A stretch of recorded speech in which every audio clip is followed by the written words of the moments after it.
Now, later on this week, President Trump meets with China's leader, President Xi. The meeting will take place at Mar-a-Lago, the estate in Florida. Peter Morici is with us, economics professor in Maryland.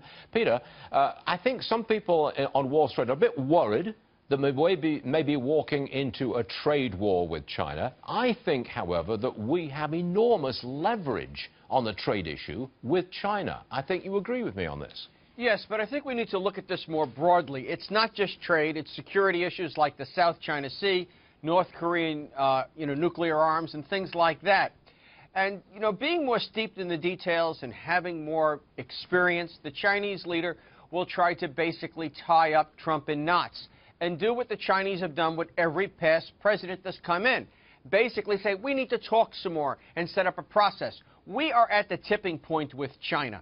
If we do not stand up to China across the board on all these issues now, this may be viewed as the week when power really did shift across the Pacific and China became the preeminent power. It's not like it's going to happen tomorrow morning, but if we don't take this opportunity, the crisis in Korea is a golden opportunity to put China back in its box. And if we don't do that, our children will be very sorry for our cowardly actions this week. Now, at least two members of the Trump team, Peter Navarro and Wilbur Ross, both have come out very strongly and said, we're already in a trade war with China. They don't respect our brands and our intellectual property, and they export $400 billion worth of stuff every year, more to us than we send to them. They are prepared to take, it sounds like, a very hard line on China. Surely President Trump's going to do the same, isn't he? Well, I don't think so, because we have a tug-of-war inside the Trump administration between the National Economic Council on one hand and Peter Navarro on the other. Wilbur is not as significant as you think. He may be appointed to head trade policy, but his knowledge of trade policy has already been demonstrated to be limited to the textile industry and rules of origin. Putting Wilbur in charge of trade policy would like be putting me in charge of the New York Yankees, as I watch baseball. My feeling is that if you look at the situation, they've already moved Navarro out of the White House over to the Eisenhower building across the street. Before you know it, he's going to be in Pueblo, Colorado.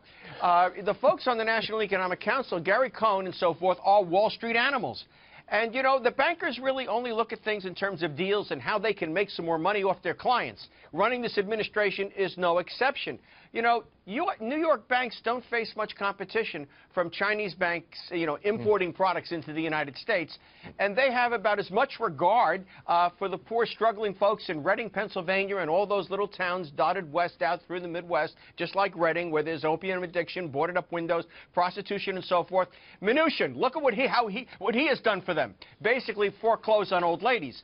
My feeling is that Trump is being pulled in the wrong direction. Right, yes.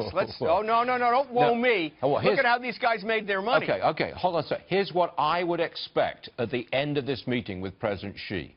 I would expect a kind of nondescript statement in which China claims that they're now on an equal footing with the United States, but in private, President Trump is very strong on China trade. That's what I would expect. You going to disagree with me?